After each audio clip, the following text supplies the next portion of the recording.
Welcome to LT3, collaborative exploration of a design challenge within and beyond the curriculum. Your task is to reimagine learning through design. What you will do collaboratively. As a team, you're going to choose a topic to explore. Who are you hoping to serve better? For example, is it a group of learners with ADHD? Is it a group of learners experiencing trauma? Choose a topic and sign up in LT3. You're going to use the LT3 planner to structure and collaborate together, so it should be all in one shared document. Put that link into the LT3 sign up. You're going to delve into this group's lived experiences. Who are you trying to serve? I really want you to get to know what challenges do they face, what barriers are they experiencing. Then you're going to design a classroom activity that responds to a real student challenge. Considering the students' experiences and the tension with the program of studies, design an activity that considers this group in mind. How can you design learning for them even better? You'll also consider new frames and ways of exploring perspectives, such as Indigenous perspectives, a third space, the arts, interdisciplinary design. How do all these lenses influence learning design and make it better for this group of learners? Lastly, you'll present your design to the class on our final Zoom session. You'll move through different phases of the design process. Phase one is all about getting to know who are this group of learners that you've chosen to explore. So, for example, if you're looking at learners with ADHD, you're going to first determine what are the challenges they face, what assumptions do we have about this. Then you're going to really research and dig in. Who is the learner? What barriers do they face? And really find 6 articles per team member, synthesize that information into your planner. This is going to provide you more information on this particular group. Then you're going to shift into reframing. How do different frames, like Indigenous ways of knowing, a third space, impact perspectives? It really is about getting to know the learner.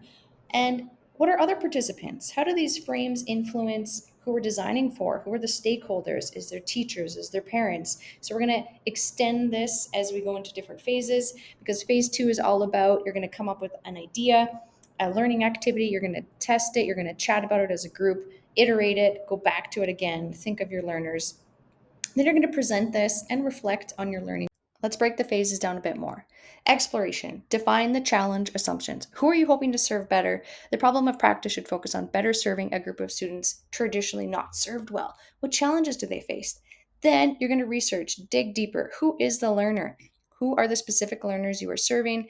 Find at least 6 articles so that we can learn more and be more empathetic. Then we're going to reframe. How do frames influence a perspective? What makes this challenge tricky? So if the challenge is this, and if I do this, it's going to result in a better outcome. For example, a student with ADHD maybe appears restless during lessons and has difficulty sitting down for long periods of time at a desk. What if the new frame was bringing in the arts movement, such as a dance or a physical activity where the person can move? The action is integrate art, movement, and creative choice into the learning process so the student can express understanding through multiple modalities. Shifting that frame really provides that learner opportunity for success. Instead of the learner being a problem that has to be contained and fixed, it shifts it to how can I design and bring in the visual arts, drama, music in order to make learning possible and exciting for this child. When you're in the create and catalyze phase, focus on the concept that design works always with constraints. That's just what teaching is. There will always be constraints, lived experiences, balancing the curriculum. Focus on what we can control within our classrooms as designers. What are elements we can influence and impact? So when we design, test, iterate, when you're thinking of your activity, try not to think of the system, but actionable choices. When you go to present to the class, here's one way you could structure your slides. On slide one, define your goal. Who are the specific students you're designing for? That should be clear to your audience. Explain what is the problem statement that you're hoping to achieve. Include the learner's perspectives on another slide. What are some lived realities that you're centering this around? Identity, background, context that are influencing their engagement.